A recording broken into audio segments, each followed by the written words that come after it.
Alright, so puntahan natin yung pangalawang case rather. So case B, sulat ko lang yung mga parameters ng ating problem. The mass is 10 kilograms. Okay? So the coefficient of friction is not given, so we assume 0. Our initial velocity is 3 meters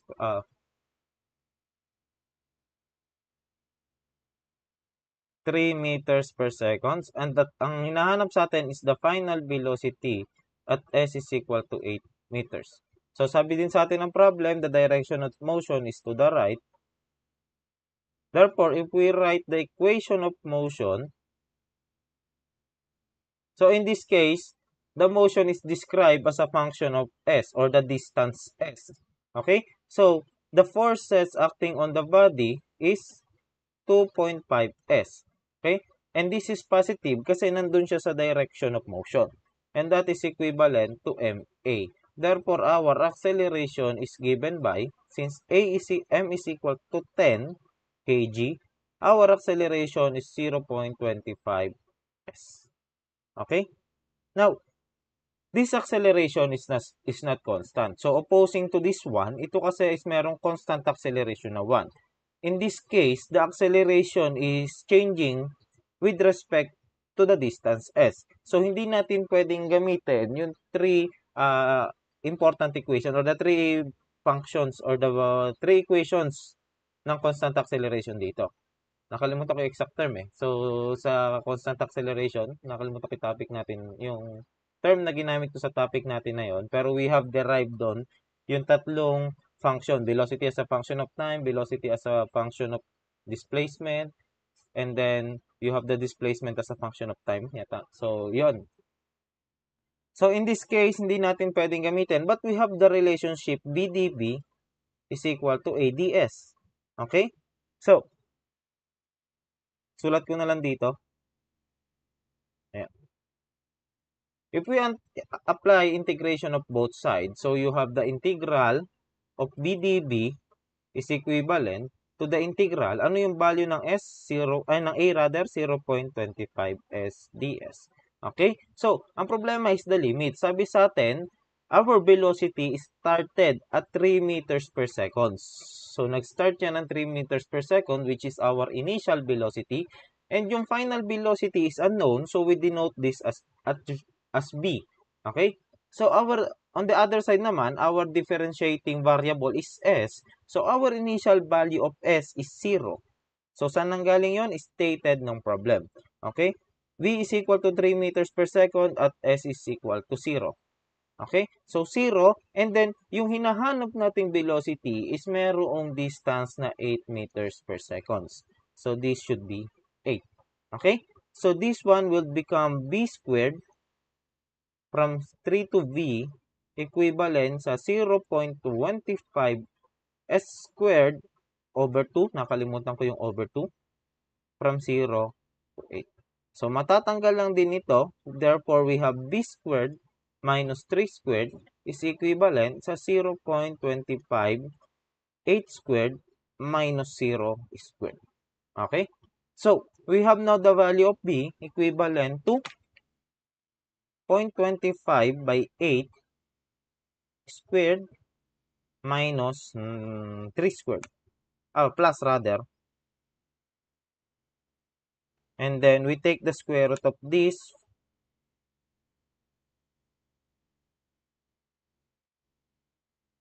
So, wait lang. Square root ng 0.25 by 8 squared plus 5. 5 meters per second.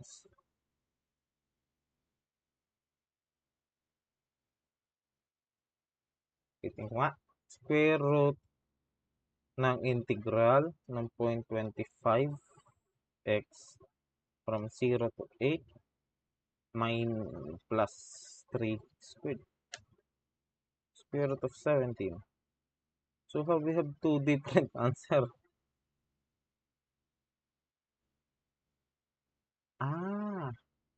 Okay.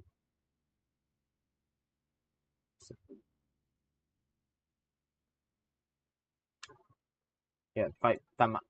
The velocity is 5 meters per second squared. Okay? So, may mali kasi ako napansin sa module, kaya I decided na gawin itong sample problem. Although this was also the sample problem in module. Okay, so sample problem number 4 na ba agad? Pangatlo na. Oh, pangatlo na pala to. Okay, for sample problem number 4, we have sample problem. Now, we have 5 sample problems for this topic. So, ang sabi dito, the motor winds in the cable with a constant acceleration, such that the 20 kilogram crate moves at a distance of 6 meters in 3 seconds, starting from rest. Okay? Determine the tension developed in the cable. The coefficient of kinetic friction between the crate and the plane is 0.3. Okay? Now, ano-ano yung mga ni-state ng problem? We have the mass, 20 kilogram. Okay? We have the distance. We have the velocity actually. Kasi meron na tayong 6 meters over 3 seconds, you can get or determine the velocity. Meron pang isang napaka-importanting sinabi dito. The constant acceleration. Okay? So, constant acceleration starting from rest. Determine the tension developed at the cable. The coefficient of kinetic friction between the crate and the plane is 0.3.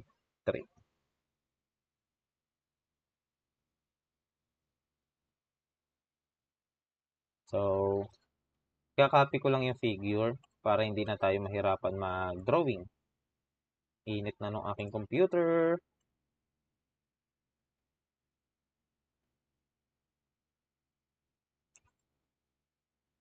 So, enough na siguro yan. Okay. So, ano-ano yung sinabi sa atin? Acceleration, constant. Yan yung kauna-unahan. Okay? The mass is 20 kilograms. The velocity is 3 over 6. 3 meters, ano? 6 over 3 rather.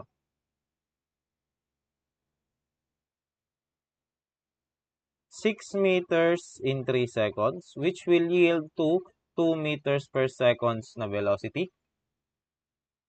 And then, our initial velocity is 0. Our initial distance is also 0 from rest. Determine the tension happen on the cable. The coefficient of friction is 0.3. Okay, so yung force natin, let's say this is your tension, T. Okay? Yeah. So, if we write the equation of motion, we have to consider, okay, yung angle. So, yung inclination. So, your mass is always acting on the ground, perpendicular to the ground. Regardless kung naka-inclined or hindi, andito yung direction ng weight mo. Okay? So, this is your weight. So, ang gagawin natin is to redraw this figure on X and Y component, assuming that the X is on the plane. Okay? Alright. So, drawing lang natin dito.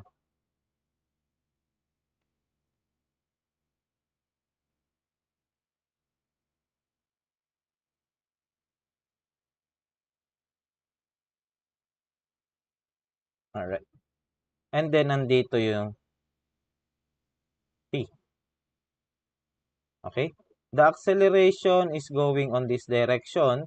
So, paano ngayon yung ating mass? So, kung ito yung center ng ating crate, so, if we draw here a vertical line, pangit.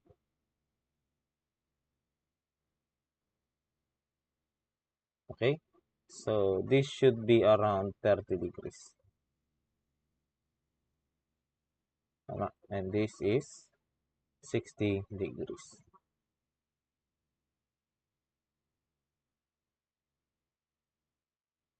Okay, tama.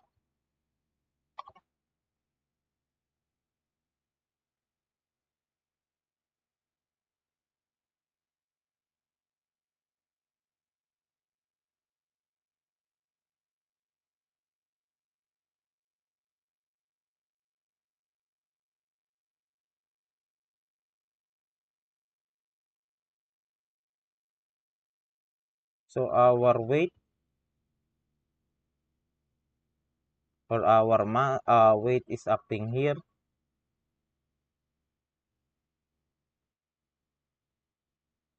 at an angle of 30 degrees. And then our normal force is here. Our coefficient of friction. Okay? So we write the equation of motion on x, pero dapat we have to determine the value of n muna. So x and y. So to determine the value of the normal force, we take the summation forces vertical or the summation forces on y equal to 0. Kasi equal to 0 kasi we assume that there is no motion on y.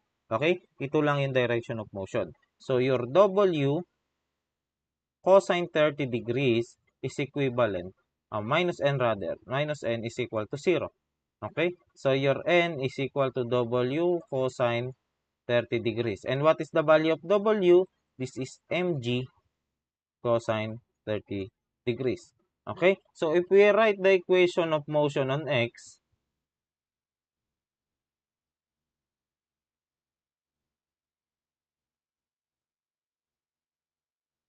so it will be t minus, so itong weight natin magkakaroon ito ng dalawang component, isang pa ganun, isang pa ganun. So you have W sine 30, which is mg sine 30 degrees. Ay, sulat natin W. Naglalag yung aking computer. W sine 30 degrees. Okay? Minus the frictional force, which is mu n. And that is equivalent to m times the acceleration. By the way, ano ba yung hinahanap sa atin? Tension in the cable, the value of T. Okay. So, substitute, we have T is equal to mg. Ay, well, teka lang, baliktad. But equals T minus mg sine 30 degrees minus 0.3. The value of m is mg cosine 30 degrees is equivalent to m a.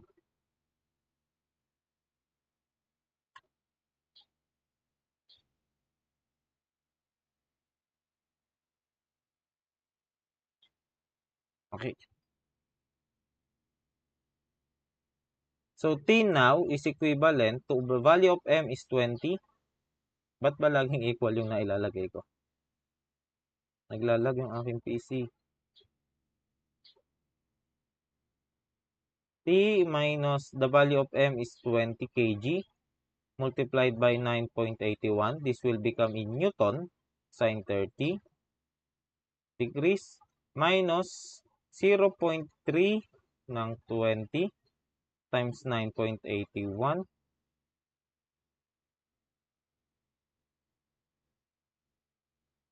9.81 cosine 30 is equivalent to 20 times A. Alright? So, wala tayong value ng A. We have the equation now. Kung ito ay tawag dito. Kung ito ay isi-simplify ko, T would be 20A plus 1.3 ng 9.81. Hindi ko pala pwede gawin yan. Sorry. Kunin na lang natin yung numerical value nito. So, akala ko parehong cosine. So, pagsasamahin ko na lang sana. So, kunin ko na lang yung value. 20 by 9.81 sine 30 plus 0.3 times 20 by 9.81 sine 30, cosine 30. This will become 149.07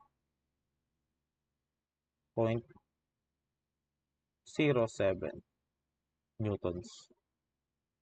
Okay? So, wala tayong value ng A. We cannot determine the value of T unless we have the value of A. So, the acceleration sabi sa atin is constant. We can use displacement. Actually, the displacement as a function of time, pwede ba? Displacement or as a function of velocity. Function of time, pwede. As a function of time. Function of time. Function of time.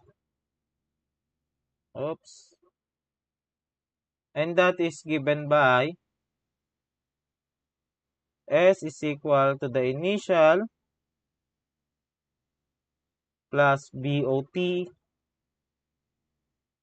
plus 1/2 AT squared.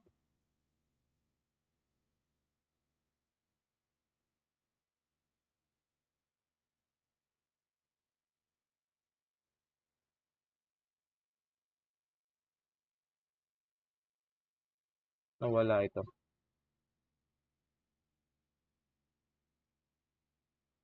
So, ang hinahanap natin dito is the acceleration. So, ang ating S is equivalent to 3 meters, 6 meters rather, stated by the problem.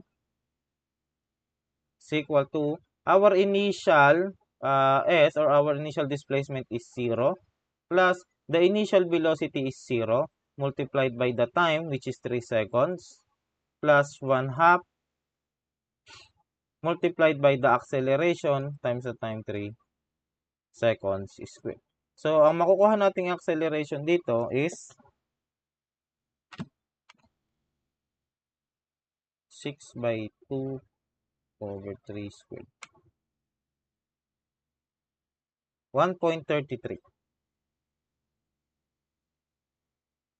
meters per second squared.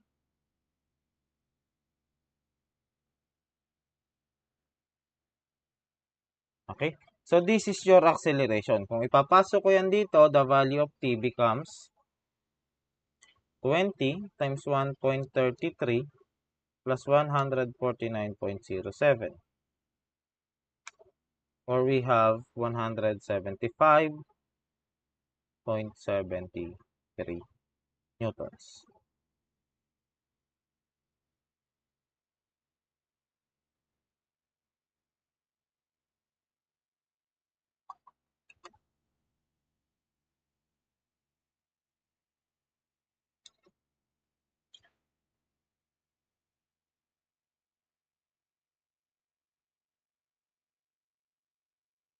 Alright?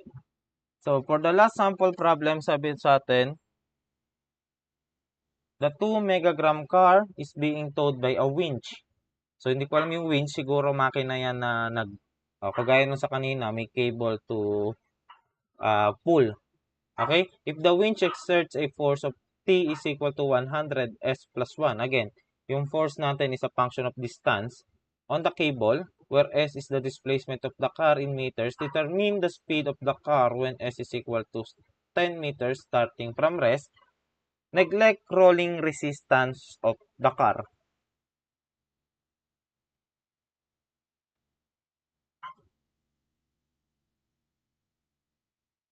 So, gagawa muna ako ng... Ay, wait. Oops. Naglalag kasi guys yung aking computer. Ito rin yung iniiwasan ko ba't ayoko sana mag-live discussion. Kasi pag nagsasabay-sabay yung app, grabe to mag-lag. Minsan nagka-crash pa nga eh. Okay? So, copy ko muna yung figure.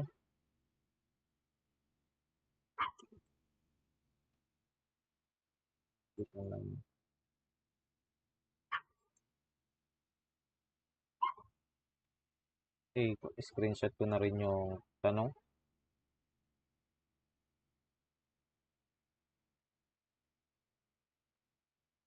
Lalo pag may naka-open ako na Chrome.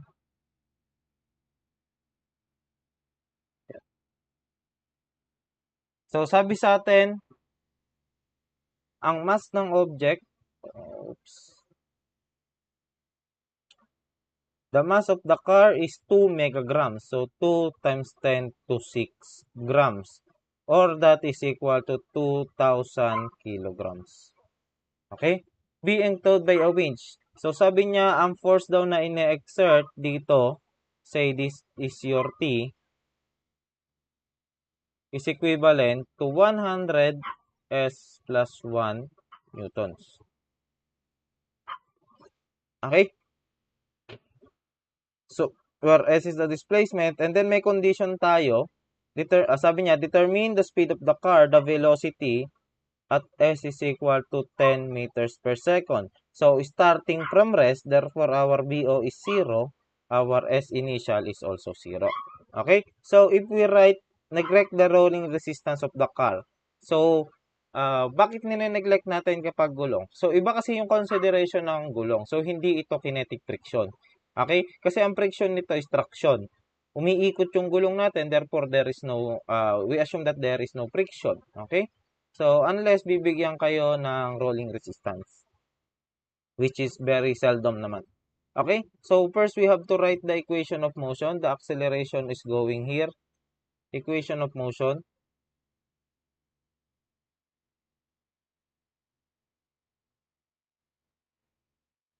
So, T is equivalent now to MA. So, T is equal to 100 S plus 1 equal to the mass of the car, 2000 A. Therefore, the acceleration is 100 over 2000. 1 over 20 or 0.05.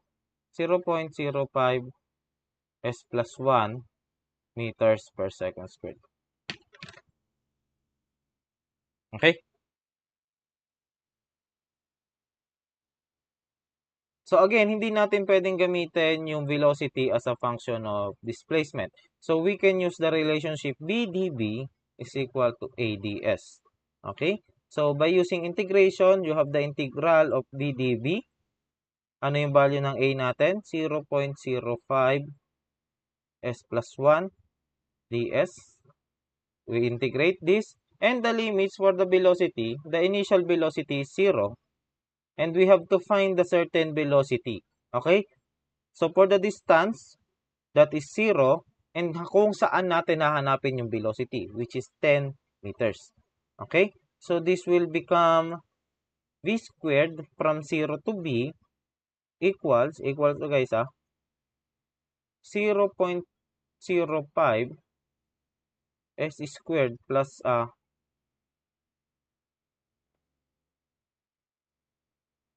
ay,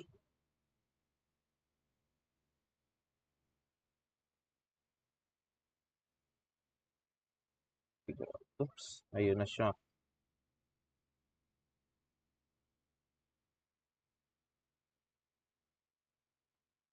This is over 2. And then, labas yung 0.05 S plus 1 squared over 2 from 0 to 10. Tanggal. Okay? So, your B squared is equivalent to 0.05 10 plus 1 squared. Okay? So, your final velocity now is equivalent to square root ng 0.5 10 plus 1 squared.